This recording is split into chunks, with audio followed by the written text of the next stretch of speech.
If you pan it down here, you see it's about 3 o'clock in the morning and there's not a car or a person in sight. If you pan over here, it's the same thing. Not a car or a person in sight. People want to know where I find my strength at, where I get my strength. I get it from a lot of places, but right now, this morning, I'm getting it from, there's not a motherfucker that's up. There's not a car, there's not a person. Everybody's in their bed, sleep, dreading that it's a Monday, hate it's a Monday. And I'm loving it. I'm loving that. Where everybody's getting weaker, I'm getting stronger. It's not about the running, the swimming, the push-ups, the sit-ups. It's about what those things do for your mentality. You don't get better on the daggone couch.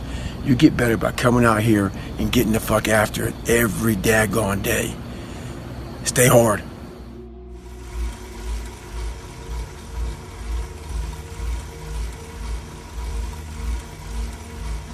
Well, as of right now, I've been riding the bike now for 2 hours. I have another hour and 12 minutes left.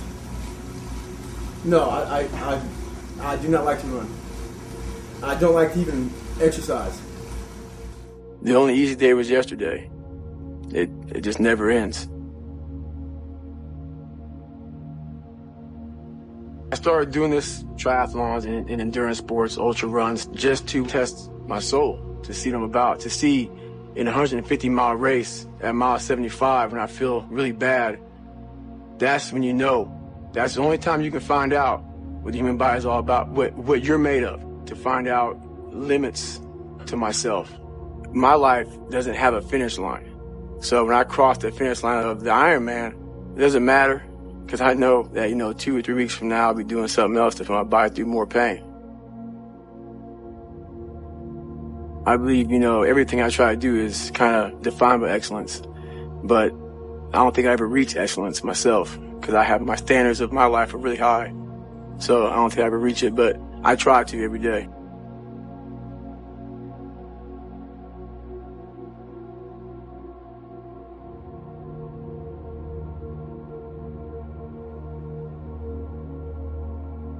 So I prioritize trying to win the battle in the morning.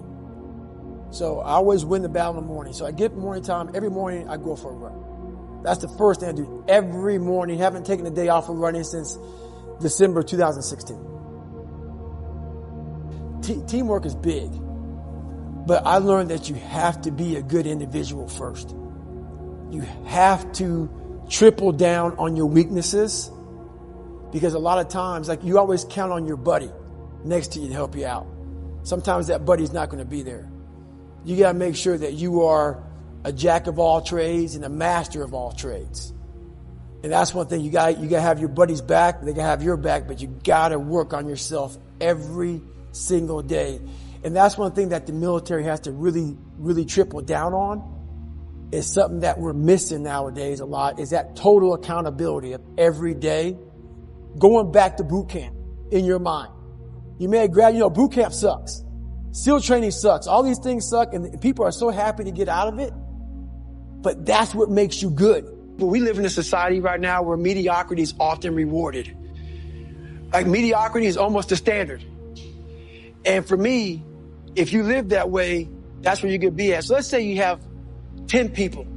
You have 10 people and all of them are mediocre. And you beat those 10 people in a race or at work, whatever it may be. You're really still mediocre. What we do in life is we set our standards to everybody else. What we do in life is we look at what someone did before us. We look at a standard. I don't look at anybody's standard. I set my own standard. And how I became this, whatever people call the hardest man on the planet, is I literally set my own standards. I started to reinvent the wheel for myself. I didn't follow the crowd. Whatever the crowd was doing, I didn't follow them. I did what I had to do to get where I had to go.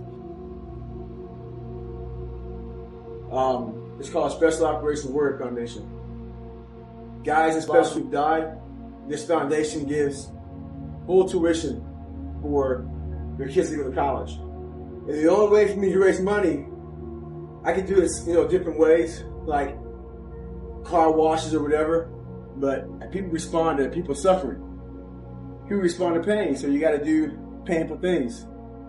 And usually painful things are things that require you to run far distances or bike far distances or whatever.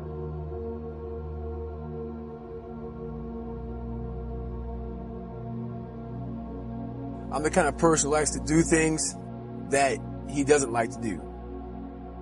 I don't like running, so that kind of drives me to run. You see the pictures of the old David Goggins right there. When you're 280 and you don't run and you're on pavement, your metatarsals start to break. Your ankles start to break. You start getting stress fractures. So that's what happened to me. I just became the biggest loser. My first run was a quarter of a mile. Every day, I ran, I swam, I worked out. I did everything I could. Whenever I had free time, I was working out. And I lost 105 pounds in 2.5 months. I'll run about 10 to 15 miles. I don't have a pacer. It takes me probably about an hour and a half to 2 hours, whatever I'm doing.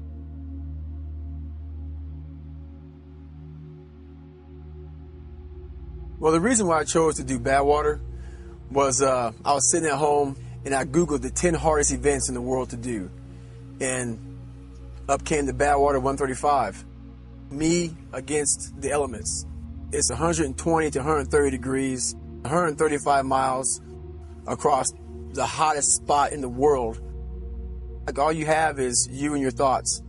And it's a long time to think about it. And in doing that, that's where true growth is finding yourself. I'm not trying to be like Michael Jordan or be like Tiger Woods or anybody else. I'm trying to be like David Goggins. And through that, you can find out what you're made of. And you are trying to conquer yourself. And that's how I got this title. I choose to keep going forward, but you get to a spot in that race where you don't know what to do. And that's when you find out what you're made of. My major goal for the foundations that I work for is to help them raise enough money to where we have enough in the bank to take care of all the kids to go to college. And I'd be happy with that. So we have a long way to go. And until that happens, I'll continue to do what I'm doing. And being my best is a never-ending journey. A lot of people call me obsessed. That's fine. I probably am obsessed. When you finally realize, like for me, that humble beginning I had, when you realize that I could have literally given up, and right now at 43, I could still be a 300-pound man spraying for cockroaches. It's truly amazing that a lot of us walk this planet Earth being a fraction of what we're capable of being. I look back on when I was 24 years old, and that could have been my 100%. If I chose to take the path of least resistance, that could have been my 100%. Never knowing that in that 300-pound body, the kid who couldn't read, all this other stuff, 4th grade reading level, is now a person that's been through almost every special ops training in the world, has broke several records, and has continued to grow. Once you realize what's on the other side of that, that will keep you, I'm the most driven person in the world. Because I realized that I was leaving so much on the table. I was leaving so much on the table, never knowing that inside that fat guy was this person here. And once you peel the crust, peel that crust away and see who you really are, you open your mind to a whole nother world. So I've opened my mind up to a whole nother world that most people can't even fathom because they haven't dug deep into their own personal problems. So people think I'm crazy because I found a whole nother way of living. I think they're crazy for never even trying to get to the other side of whatever's in front of them. So what drives me every day is finding more of myself. It's 44 degrees and it's nice and rainy outside. But no one cares about that. It's not about the rain. It's what the rain represents. Life is always giving you a test. Trying to give you a way out. Trying to give you an excuse not to show up. This is my excuse today. You're depressed because you're not doing shit with yourself. You don't find inspiration by not living in the grip of life. You need to live in the grip of life to find inspiration. Put challenges in front of yourself. When you put a challenge in front of yourself and you attack it, that's when you find inspiration. But guess what? You gotta have the mentality to show up every fucking day of your life. No matter what life throws at you. It's our responsibility to show up to the Coliseum of life, prepared for fucking battle. I don't care what you're going through, what life's throwing at you. It's your responsibility to find your new 100%. Take it upon yourself to do that. Stay hard. Try to be 10% better than you were last week. So if you're running 30 miles a week, run 33.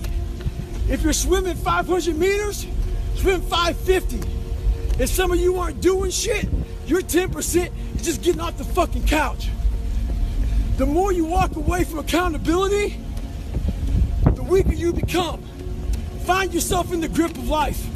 You can't find yourself by doing nothing. Just got off a 17-hour flight. And I'm sitting there thinking, take a day off. No one will know. But I keep on thinking too, there's always someone out there who's working harder than you. I'm haunted by that motherfucker. Knowing that that someone out there is willing to forgo personal desires and comforts, forgo sleep, forgo whatever it takes to be better, to be the best. In life, a lot of times, a lot of us have that person out there. There may not be a name or a face to him, but he exists. You make sure in life when they think about that person, you make sure they put a name and a face to it.